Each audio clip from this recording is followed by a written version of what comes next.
Hello everyone and welcome on my YouTube channel. Today I want to talk about the best 10 Formula 1 driver of all time. I mean it's very hard to pick 10 drivers only. I've made a list. There are some more that I would like to add, but I wanted to stick with 10. As always, please give me your feedback, give me your ideas, your ranking, debate why or not I should have had some drivers or remove some drivers of that ranking. But here we go, top 10 drivers, Formula 1 drivers of all time.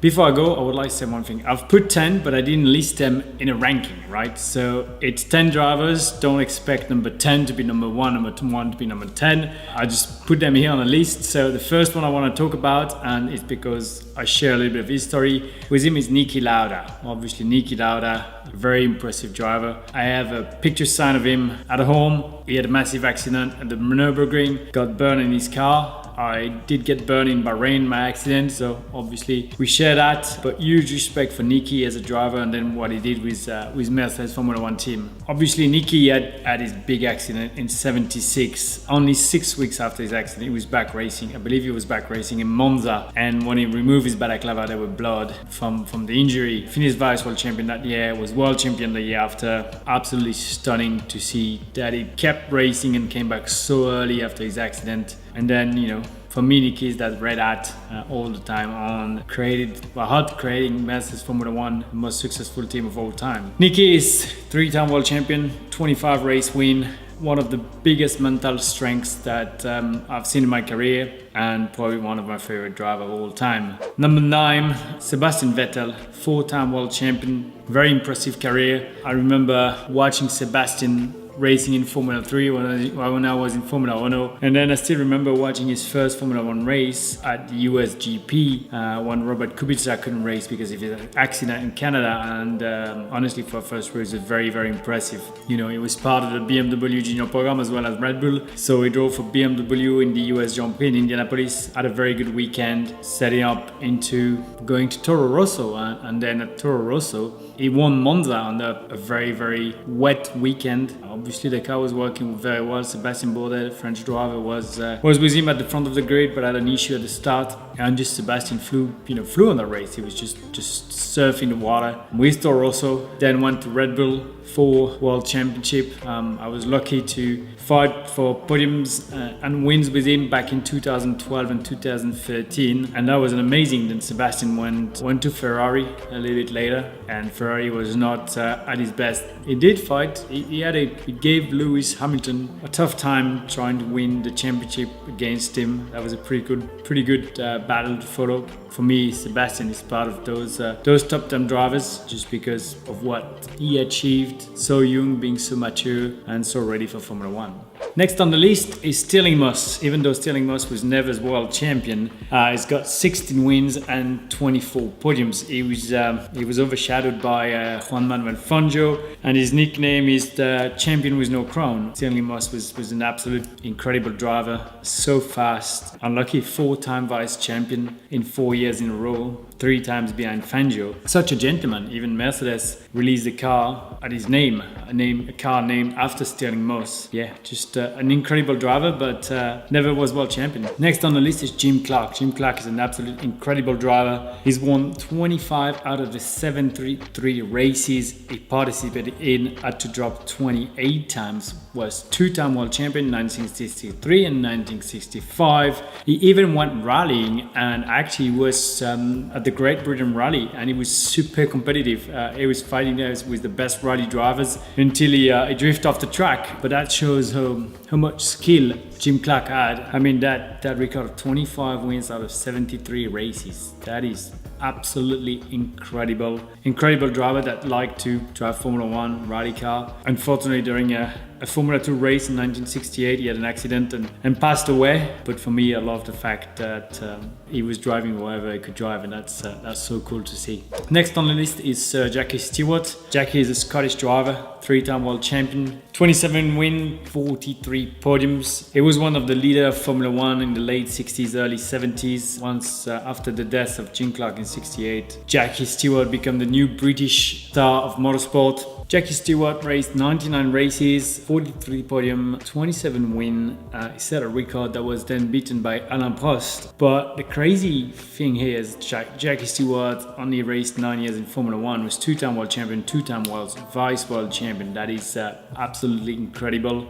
Talking to Jackie still nowadays, he's passionate about racing. He understands that racing, he always wears that Scottish trousers so you can see him from far. I was lucky to share some good experience with him. 2013 Malaysia on the grid. He came to me and he told me one thing. He said, slowly catch the monkey. And that meant just build your race and go for it at the end. I finished 6th that race. That worked. Jackie built his own team at the end of 1999. Stewart Racing. I don't know if you remember, it was a full white car with the Scottish flag on the side. I remember Barrichello was driving for them and can't remember who was. Alan McNish, I think, was there. Won one race in 99 and then that team became Jaguar and then became Red Bull. So also one of the most successful team in history was built by Jackie Stewart. He showed me some of the car. I went once to his property, showed me some of the car that he kept out there, and that was pretty special.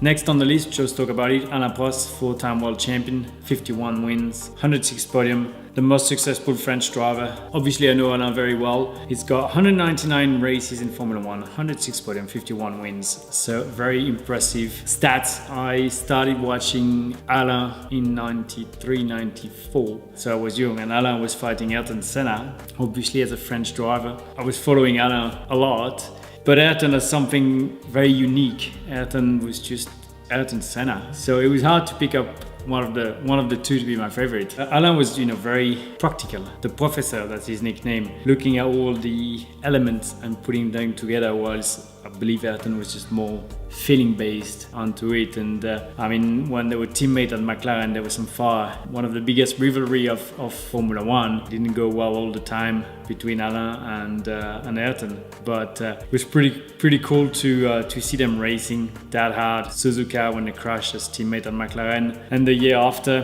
when they crashed again for the World Championship. It was two finishing that stayed in history. Alain then retired for a year, came back and won again. So very impressive career from Alain. Such an amazing driver to get the chance to know. Next, Lewis Hamilton, 7-time world champion, one of the most successful driver, tie with Michael Schumacher. I won't go into the stats because Lewis is still racing. I believe he's still gonna win some races, but also a driver that I've got the chance to compete in. For me, one of the most impressive parts was Lewis when he came in 2007 with McLaren, teammate with Fernando Alonso, and everyone thought rightly so that Fernando was going, after being world champion with Renault, was going to be the one that was going to dominate the rookie. And straight away from the first start in Australia, you could see that Lewis was up there on the pace, being super, intelligent and fast, and almost was world champion there if it wasn't for a mistake in China at the pit entry, or some more. But obviously some other races where he could have scored points. But very, very impressive season. That year Kimi Räikkönen was world champion, and 2008 Lewis won his first world title, and then went to Mercedes when McLaren was still at the top. So everyone was thinking, why is he going to Mercedes and what's going to happen? And what a run at Mercedes. As I say, Mercedes Formula One is the most successful team in the history of Formula One. Lewis is the most successful driver with Michael Schumacher. He's got the opportunity to become the first 8-time world champion. It was very close in 2021. Can still debate that it should have happened. Very impressive to see that career. So definitely a huge champion there.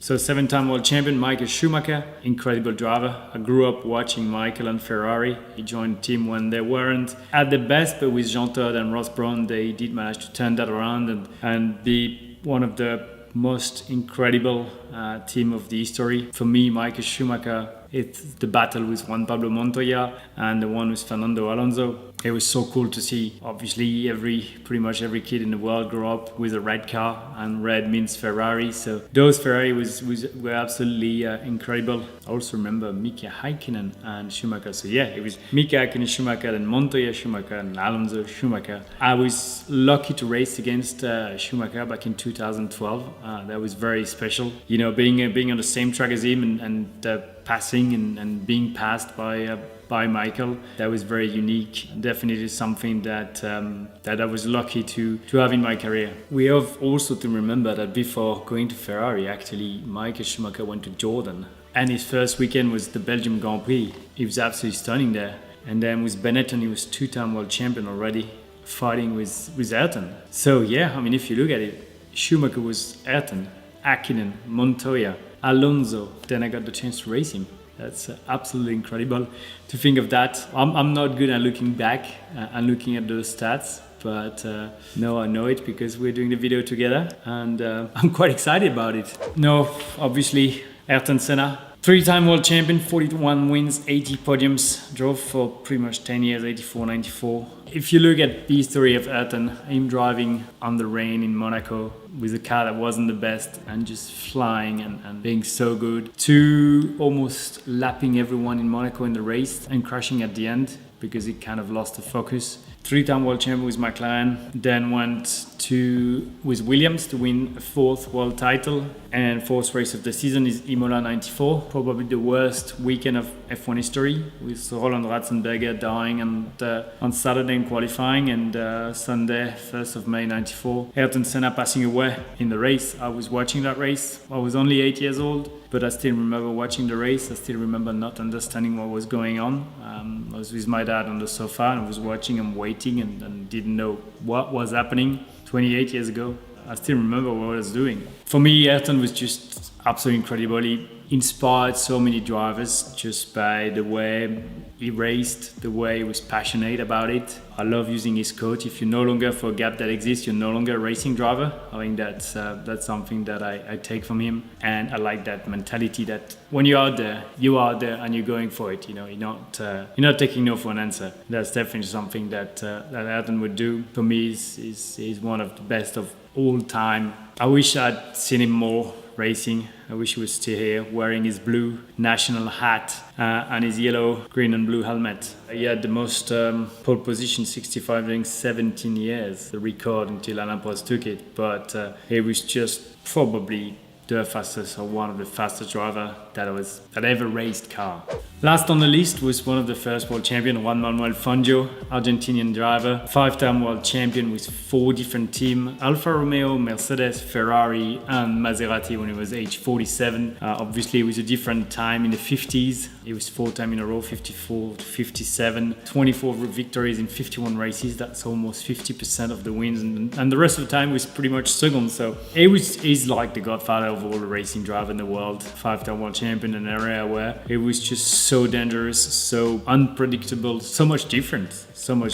But as one of the first world champion of Formula 1, 70 years later, we still remember Juan Manuel Fangio as the guy that started it all for us. Obviously, it's a bit older history, so I know it a little bit less, just because I wasn't kind of watching. But for me, he's on the list of the 10 guys that are up there. Absolutely stunning, absolutely impressive. Love the fact that he's the oldest world champion of all time at 47. Can you believe that? And almost a 50% rate of winning. Just absolutely amazing.